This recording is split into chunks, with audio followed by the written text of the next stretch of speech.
નમસ્કાર વિદ્યાર્થી મિત્રો, ઓમ એજ્યુકેશન ચેનલમાં આપનું હાર્દિક સ્વાગત છે।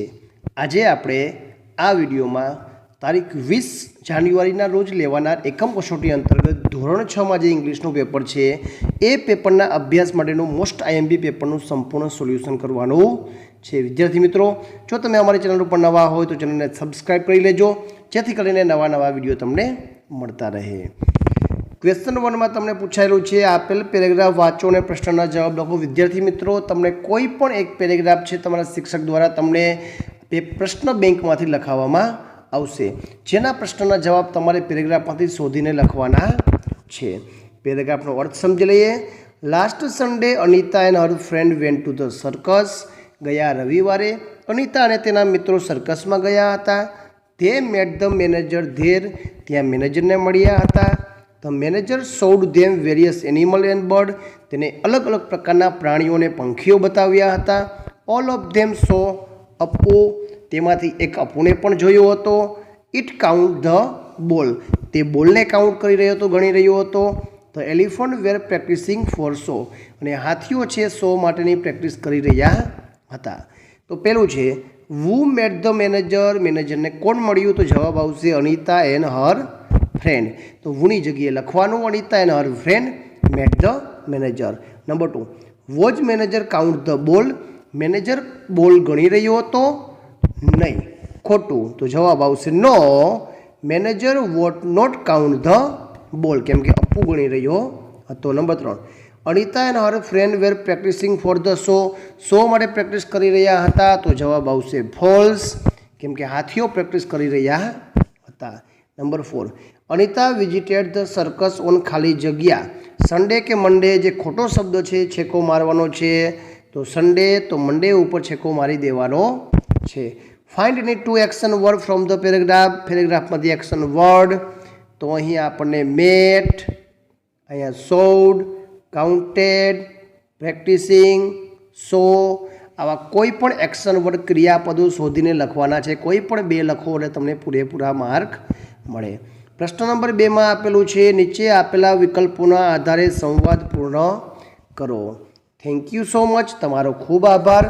I have a little milk. મારી પાસે થોડુંક દૂધ છે। I am fine. મને સારું છે। Make tea. ચાલો ચા બનાવ। Why not? શા માટે નહીં? તો સુરેશ અને સમીર વચ્ચેનો ડાયલોગ છે, તો જવાબ આવશે કે સુરેશ કહે છે હાવ આર યુ સમીર? કેમ છો? તો સમીર કહે છે ઓ સુરેશ, આઈ એમ ફાઇન। તો પહેલામાં જવાબ આવશે આઈ એમ ફાઇન। કહે છે Suresh will you please give me some tea leaves? થોડાક ચા મને તું આપી શકે? તો જવાબ આવશે વાય નોટ? શા માટે ન આપી શકું? તો બીજામાં આવશે વાય નોટ। તો સુરેશ કહે છે થેન્ક યુ ફોર ધેટ। આભાર। સમીર કહે છે Suresh what do you want now? હવે શું જોઈએ છે? તો કહે છે I have a little milk. મારી પાસે થોડુંક દૂધ છે। તો I need some more milk. મારે વધારે દૂધ જોઈએ છે। તો સમીર કહે છે I will give you half of a cup of milk. તને અડધો કપ દૂધ આપું છું। તો સુરેશ કહે છે થેન્ક યુ સો મચ, ખૂબ ખૂબ આભાર।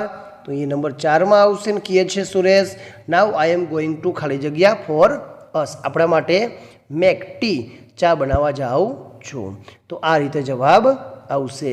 પહેલામાં આવશે આઈ એમ ફાઇન, બીજામાં આવશે વાય નોટ, ત્રીજામાં આવશે I have a little milk, ચોથામાં આવશે થેન્ક યુ સો મચ અને પાંચમામાં આવશે મેક ટી। તો આ રીતના જવાબ લખી લેવાના છે। પ્રશ્ન નંબર 3 માં આપેલા છે ટેબલ પરથી ઉદાહરણ મુજબના વાક્ય બનાવો। આપણે અહીંયા કેન અને કેન નોટ વાળા વાક્ય બનાવવાના છે। અહીંયા આપણને વ્યક્તિના નામ આપેલા છે નૈના, નેવિલ, નવ્યા, નસીર અને નૌતમ। જે ક્રિયા કરી શકે છે એની સામે સાચું આપેલું છે, જે ક્રિયા કરી શકતા નથી એ ખોટું આપેલું છે। હવે નૈનાના વાક્ય બનાવી તો નૈના રીડ ઇંગ્લિશ વાંચી શકે છે, સાચું તો લખી શકાય Naina can read English. Speak Hindi નથી બોલી શકતી, તો અહીંયા કેન નોટ આવશે। તો Naina can not speak Hindi. Naina can write Gujarati. તો આ રીતના વાક્ય બનાવવાના છે। નેવિલનું બનાવી તો Nevil can read English. Nevil can not speak Hindi. Nevil can not write Gujarati. નવ્યાના બનાવી તો Navya can read English, Navya can not speak Hindi, Navya can write Gujarati. નાસિરના વાક્ય બનાવી તો Nasir can not read English, Nasir can speak Hindi, Nasir can not write Gujarati. જે ક્રિયા થાય છે અહીંયા કેન નથી થતી, અહીંયા કેન નોટનો ઉપયોગ કરીને બનાવવાના છે. Nautam can not read English, Nautam speak Hindi, Nautam can not write Gujarati. તો આ રીતના વાક્ય બનાવવાના છે. પ્રશ્ન નંબર 4 આપેલું છે, નીચે આપેલ ખાલી જગ્યા યોગ્ય એક્શન વર્ડ વડે લખો. પહેલું છે a parrot and a sparrow ખાલી જગ્યા ઇન ધ કેજ, પાંજરામાં રહેતા હતા. તો પહેલામાં જવાબ આવશે લીવડ. નંબર 3 તો મહારાજા ખાલી જગ્યા હ્યુજ ડિનર, તો જવાબ આવશે ઓર્ડર્ડ. મહારાજાએ એક મોટું જમણવારનું ઓર્ડર કર્યું, તો બીજામાં આવશે ઓર્ડર્ડ. ત્રીજું ધ કુક ફર્સ્ટ ખાલી જગ્યા ધ વેજીટેબલ, શાકભાજીને ધોવે છે. તો જવાબ આવશે વોશ્ડ.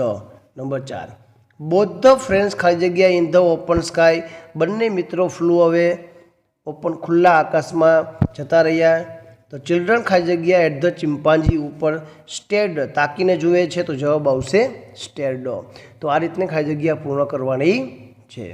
પ્રશ્ન નંબર 5 આપેલું છે, કૌંસમાંથી યોગ્ય રાઇમિંગ વર્ડ્સ પસંદ કરીને જવાબ લખો.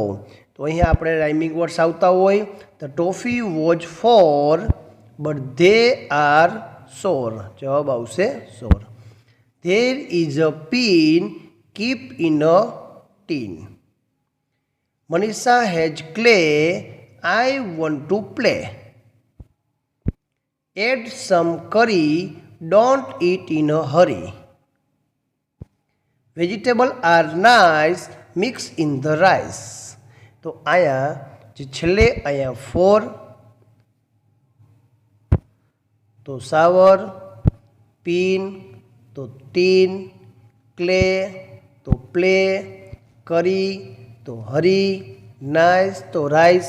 આ રીતના રાઇમિંગ વર્ડ્સ લખીને તમારે જવાબ લખવાના છે. તો આ હતું અંગ્રેજીના પેપરનું સંપૂર્ણ સોલ્યુશન.